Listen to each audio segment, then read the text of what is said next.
नमस्कार दोस्तों, स्वागत है आप सभी का ट्रेडिंग साइकोलॉजी की एक और नई वीडियो में। तो दोस्तों आज की वीडियो में हम बात करेंगे कि मार्केट में एक लॉस होने के पीछे का रीज़न क्या है, आखिर क्यों एक नया ट्रेडर दोस्तों नया ट्रेडर हो चाहे पुराना ट्रेडर हो, चाहे उसको कितना भी एक्सपीरियंस हो, चाहे आपको कितना भी मार्केट में एक्सपीरियंस हो, वो मायने नहीं रखता।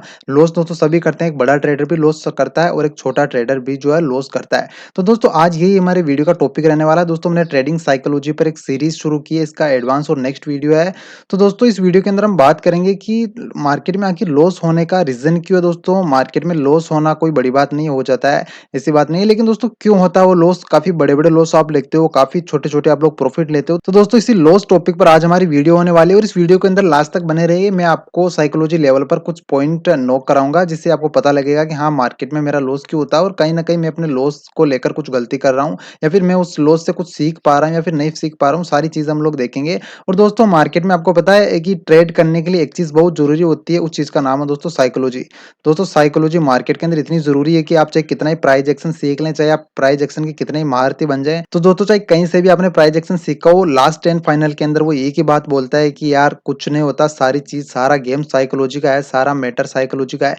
साइकोलॉजी के बिना मार्केट में ट्रेडिंग कर पाना इम्पॉसिबल है, यानी कि प्रॉफिट ले पाना इम्पॉसिबल है या फिर मुश्किल है। तो दोस्तों साइकोलॉजी की बात सही है, क्योंकि साइकोलॉजी कहीं न कहीं ज़रूरी होती है ट्रेड लेने के बाद, ट्रेड में बैठे रहने के लिए, अपने रिस्क रिवॉर्ड रेशियो को मेंटेन करने के लिए। तो दोस्तों चलिए देखते हैं कि आप मार्केट में कौन-कौन सी गलती करते हो और आप अपने लॉस को किस हिसाब से जो है मतलब मेंटेन कर सकते हैं। तो दोस्तों आप अगर मार्केट में ट्रेड लेते हो तो सबसे बड़ा लॉस का आपका रीज़न ये होता है कि आप लॉस बड़ा लेते हो और प्रॉफिट छोटा लेते हो। दोस्तों सबसे बड़ा कारण तो ये है कि लॉस आप लेते ही बड़ा और प्रॉफिट लेते ही आप छोटा हो। अब दोस्तों अगर इसके अंदर और हम कुछ डिटेल की अगर बात करें तो दोस्तों रीज़न ये है कि आप लोगों को क्या है, मार्केट में ट्रेड करने से ही डर लगता है। सबसे पहली बात तो ये है, क्योंकि दोस्तों जब एक ट्रेडर मार्केट में आता है तो सबसे पहले दिन तो दोस्तों उसके पास इतना कॉन्फिडेंस होता है, इतनी बड़ी-बड़ी बातें करता है कि देखो यार मैं मार्केट में आया हूँ, अभी देखना क्या करता हूँ मैं। और दोस्तों कुछ देर बाद होता है आपका लॉस, फिर आपकी कैपिटल होती है साफ। और जब मैं गारंटी से कह रहा हूँ, अगर आप मार्केट में सेकंड बार अगर आप कैपिटल लेकर आओगे तो आपको पहली बार जब लेकर आए थे तब आपको खुशी हुई थी, लेकिन सेकंड बार जब आप अपना कैपिटल डालोगे, अपने बैंक अकाउंट से पैसे ऐड करोगे, तब दोस्तों आपको इतना डर लगेगा कि कहीं मेरा कैपिटल साफ ना हो जाए। तो दोस्तों इस तरह से डरना बिल्कुल, अगर आप इंसान हो तो डरना ज़रूरी है, लेकिन फिर भी दोस्तों कहीं न कहीं आप ज़्यादा ही डर जाते हो किसी ट्रेड को लेने से। उस दौरान दोस्तों आप क्या करते हो कि अच्छे-अच्छे ट्रेडर्स जो गुड जो ट्रेड दोस्त होते हैं, जो अच्छे वाले लेवल्स होते हैं, वहाँ पर आप ट्रेड नहीं करते हो, और या फिर जो बैड लेवल्स होते हैं मार्केट के, वहाँ पर आप ट्रेड करने लगते हो और कहीं न कहीं आप अपना ज़्यादा बड़ा लॉस करवा लेते हो।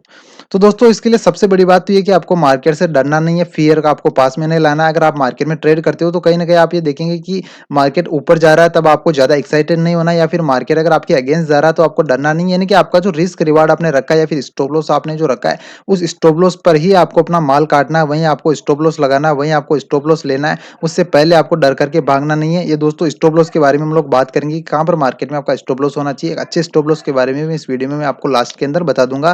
तो दोस्तों वीडियो को लास्ट तक बने रहिए। दोस्तों ट्रेडिंग के अंदर सेकंड चीज़ होती है कॉन्फिडेंस। हाँ जी हाँ दोस्तों, कॉन्फिडेंस ट्रेडिंग के अंदर इतना ज़रूरी होता है कि अगर आप अपने ट्रेड पर बिलीव ही नहीं करते हो, अगर आपको अपने सेटअप पर कॉन्फिडेंस ही नहीं है, तब दोस्तों आप ये बताइए आप ट्रेड कैसे ले पाएँगे, आप पैसा कैसे बना पाएँगे? क्योंकि दोस्तों जो भी मार्केट के अंदर ट्रेड लेता है, कोई मार्केट का भगवान नहीं है, किसी को भी कुछ नहीं पता। अगर आप ये सोचते हो कि मैंने जिससे ट्रेडिंग सीखी या फिर लोग अच्छा पैसा बना रहे हैं, तो दोस्तों मैं आपको बता दूँ सेबी का जो डाटा आया ऑप्शन को लेकर के 2023 का, उसके अंदर क्लियर लिखा हुआ है कि सिर्फ 10% ही ऑप्शन ट्रेडर प्रॉफिट के अंदर है, बाकी 90% ऑप्शन ट्रेडर लॉस के अंदर है। ये मतलब ये हमारा डाटा कहता है। तो दोस्तों आप यहाँ एक चीज देखेंगे कि आप 90% वाले ट्रेडर हो, यानी कि आप लॉस मेकिंग ट्रेडर हो, और आपका लॉस होता है आपकी कॉन्फिडेंस डाउन होने की वजह से। जब भी आप मार्केट में ट्रेड लेते हो, आपको अपने ट्रेड पर कॉन्फिडेंस ही नहीं रहता कि मेरा ट्रेड सही है या फिर गलत है। उस कंडीशन के अंदर आप या तो आप किसी और की टिप लोगे, मतलब या आप किसी और से पूछोगे कि अब मुझे क्या करना चाहिए, मुझे कॉल लेनी चाहिए या फिर मुझे पुट लेना चाहिए या फिर मुझे क्या करना चाहिए। दोस्तों वो कोई मार्केट का भगवान नहीं है, वो कुछ भी आपको बता देगा, आप वहां पर एंट्री लोगे और आप लोग ट्रेप हो जाओगे। तो दोस्तों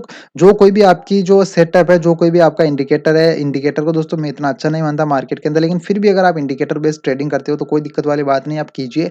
लेकिन दोस्तों जो भी आपका सेटअप जब मार्केट के अंदर बनता है ना, देखिए सेटअप दोस्तों रोज नहीं बनता। कोई भी ऐसा ट्रेडर नहीं है जिसके पास कोई ऐसा कोई जादू की छड़ी हो कि रोज वो मार्केट के अंदर प्रॉफिट ही करे। दोस्तों ये कोई जरूरी नहीं है। जब भी आपका सेटअप बनता है तब आप ट्रेड कीजिए, जब आपका सेटअप नहीं बनता तब आप मार्केट में बैठे रहिए, शांति से देखते रहिए। अब दोस्तों तीसरी चीज आपके लॉस करने की आती है, वो है दोस्तों इंतजार। इंतज़ार। दोस्तों आप लोग मार्केट के अंदर इंतज़ार नहीं करते, यानी कि दोस्तों आपको वेट करना मार्केट के अंदर बहुत ज़्यादा ज़रूरी है। दोस्तों मैं आपको एक साइकोलॉजी की बात बताऊँ तो वेट ऑप्शन बायर के लिए ज़रूरी होता है, ऑप्शन सेलर के लिए ज़रूरी नहीं होता है। ऑप्शन सेलर वेट करता है ट्रेड लेने के बाद में। दोस्तों ऑप्शन सेलर का वेट चालू होता है ट्रेड लेने के बाद में, क्योंकि उसको प्रॉफिट ही ट्रेड लेने के बाद ही होगा, क्योंकि टाइम डिके वहीं स्टार्ट होगा। और दोस्तों एक ऑप्शन बायर को वेट करना होता है ट्रेड लेने से पहले, यानी कि आपको वेट करना ट्रेड लेने से पहले। और ऑप्शन जो सेलर होते हैं, जो बड़ा पैसा वाले लोग होते हैं, जैसे कि एफआईआई, डीएस वगैरह ऑपरेटर, तो वो वेट करते हैं ट्रेड लेने के बाद में। लेकिन दोस्तों यहाँ होता उल्टा है, आप लोग वेट करते हो ट्रेड लेने के बाद में, यानी कि दोस्तों ट्रेड लेने के पहले आपको वेट करना चाहिए, लेकिन आप मतलब ट्रेड लेने के बाद में वेट करते हो, यानी कि आप ट्रेड लेने के बाद में सोचते हो कि जैसे कि आपने कहीं मार्केट, जैसे कि रेंज के अंदर चल रहा है मार्केट, और जैसे ही मार्केट ने इस रेंज को ब्रेक किया, आप लोगों ने एंट्री ली। अब अगर ये ट्रेड वापस आपके रेंज में आकर मार्केट ट्रेड करने लगता है, तो फिर आप वेट करते हो कि कहीं ये मार्केट नीचे जाए, अब ये मार्केट नीचे जाए तो मेरा प्रॉफिट हो, और वो मार्केट नीचे जाता ही नहीं है। तो दोस्तों आपके लिए वेट करना जरूरी है ट्रेड लेने से पहले, यानी कि अच्छा ट्रेड लेने से पहले आपको मार्केट इंतजार करवाएगा, आप लोगों को वेट करवाएगा।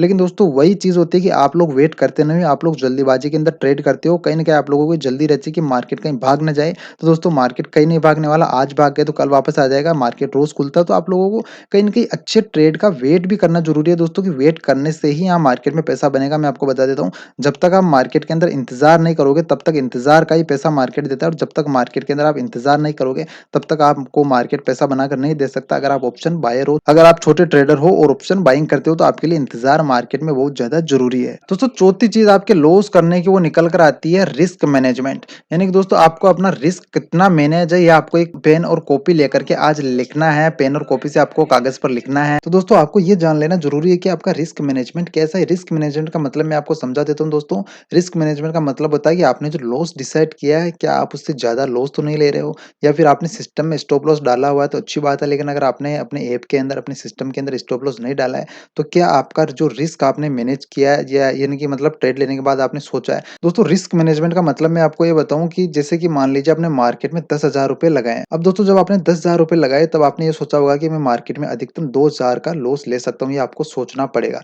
लेकिन दोस्तों ये चीज आप अगर नहीं सोचते हैं कि मैं कितना लॉस लूंगा, तो दोस्तों आप बेवकूफी कर रहे हैं, फिर आप गैम्बलिंग कर रहे हैं, फिर आप ट्रेडिंग नहीं कर रहे हैं। तो दोस्तों ट्रेड लेने के पहले आपको ये सोचना होगा कि मैं कितना लॉस ले सकता हूँ, वो लॉस लेकर के आपको बाहर निकलना है अगर आपका लॉस होता है। दोस्तों कई ट्रेडर यहाँ पर 2,000 का लॉस होने के बाद भी बैठे रहते हैं, उनका 3,000 का लॉस होता है, फिर उनका 4 का होता है, फिर 5 का होता है, यानी कि शाम को उनका 10,000 का पूरा कैपिटल साफ हो जाता है। अब आप लोग ये सोचिए दोस्तों, अगर आपका 10,000 का कैपिटल आप साफ कर सकते हो, जिसके पास 1 करोड़ का कैपिटल लेके बैठा है, कोई यहाँ पर 20 करोड़ का, कोई यहाँ पर 1,000 करोड़ का भी कैपिटल लेके बैठा है, तो दोस्तों वो लोग ऐसे अपना कैपिटल साफ करते तो आज हमें मार्केट में नहीं होते। दोस्तों आपको ये चीज़ समझना पड़ेगा कि आपने अपना रिस्क मैनेज नहीं कर रखा, आप लोग ये सोचते हो। जैसे कि दोस्तों एक एग्जांपल से समझिए कि मार्केट एक जैसे कि यहाँ पर ट्रेड कर रहा है, और आपने सोचा कि मार्केट यहाँ से नीचे गिरेगा, लेकिन सपोज मान लीजिए आपकी एनालिसिस गलत रही और मार्केट वो ऊपर की साइड में मूवमेंट कर गया। तो दोस्तों आपको वहाँ पर एग्जिट मारना है, मतलब आपको वहाँ पर अपना लॉस बुक करना है। आपने ये सोचना होगा कि मुझे मेरी एनालिसिस गलत हो गई, चलिए कोई बात नहीं, मैं यहाँ पर अपना लॉस लेता हूँ और अपने कैपिटल को सेव करता हूँ। लेकिन दोस्तों आप ये सोचते हो कि जैसे कि मार्केट अगर ऊपर भाग गया, तो आप ये सोचते हो कि अब मार्केट नीचे आएगा, फिर ऊपर भाग जाता है। आप सोचते होंगे कि आप अब मार्केट नीचे आएगा, लेकिन फिर से ऊपर भाग जाता है। अब आप सोचेंगे कि अब मार्केट नीचे आएगा, फिर से ऊपर भाग जाता है। दोस्तों इसी तरह से मार्केट मोमेंटम करता रहता है और आपका जो कैपिटल साफ कर देता है। तो दोस्तों कहीं न कहीं आप रिस्क मैनेजमेंट की गलती तो नहीं कर रही हैं, ये चीज़ आपको देखनी होगी। दोस्तों अगली चीज़ मार्केट के अंदर निकल कर आती है, जो आपका सबसे बड़ा लॉस करवाती है। लॉस करने का सबसे बड़ा रीज़न, आप लोगों का सबसे बड़ा दुश्मन है दोस्तों, ओवर ट्रेडिंग। यानी कि दोस्तों आपको ये चीज़ देखनी होगी कि कहीं आप ओवर ट्रेडिंग तो नहीं कर रहे हैं मार्केट के अंदर। दोस्तों ओवर ट्रेडिंग का मतलब ये होता है कि पूरे दिन भर ट्रेड करना, यानी कि आप सुबह 9 बजे आए मार्केट के अंदर, सुबह 9 बजे से आपने ट्रेड लेना स्टार्ट किया और आपका लास्ट ट्रेड आया 3:30 बजे, यानी कि जब तक मार्केट चलता रहेगा, आप लोगों की उँगलियाँ चलती रहेगी, आप लोग ट्रेड करते रहोगे। तो दोस्तों ये चीज़ आपको बंद करनी है, आपको लोगों को फिक्स ट्रेड करना है कि मुझे दिन के अंदर इतना प्रॉफिट कमाना है, 1 ट्रेड करना है, 2 ट्रेड करना है, चाहे उसमें प्रॉफिट हो तो अच्छा, चाहे लॉस हो तो अच्छा। तो दोस्तों आपको ट्रेडिंग बंद करना भी आना चाहिए, आप लोगों को अपना पीसी क्लोज़ करना आना चाहिए, और आप लोगों को कहीं न कहीं ट्रेडिंग को स्टॉप करना होगा एक फिक्स टाइम प्रॉफिट या फिर लिमिट के बाद। तो दोस्तों अगर आप ओवर ट्रेडिंग करते हैं, तो भी आपको लॉस होने से कौन नहीं रोक सकता। आप एक लॉस मेकिंग ट्रेडर हो और आप मार्केट में लॉस करोगे, ये कन्फर्म है। तो दोस्तों आप अपने आप से इन जो मैंने चीज़ें बताई, उन चीज़ों को देख कर के आप अपने आप एनालिसिस कीजिए कि मैं किस श्रेणी के अंदर आता हूँ, किस टाइप का मैं ट्रेडर हूँ, और कहीं मैं ये गलतियाँ तो नहीं कर रहा दोस्तों। ये मेनली आपके लॉस करने का सबसे बड़ा रीज़न होती है।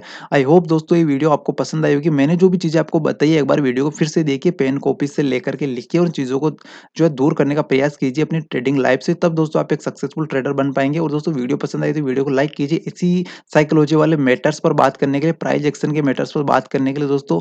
तो दोस्तों मिलते हैं किसी नेक्स्ट वीडियो के अंदर। ट्रेडिंग साइकोलॉजी के ऊपर मैं काफ़ी सारी चीज़ें आपको बताता रहता हूँ। तो दोस्तों दोस्तों वीडियो को लाइक करके चैनल को सब्सक्राइब कर लीजिए और मिलते हैं किसी नेक्स्ट वीडियो के अंदर। तब तक के लिए वीडियो देखने के लिए आपका बहुत-बहुत धन्यवाद।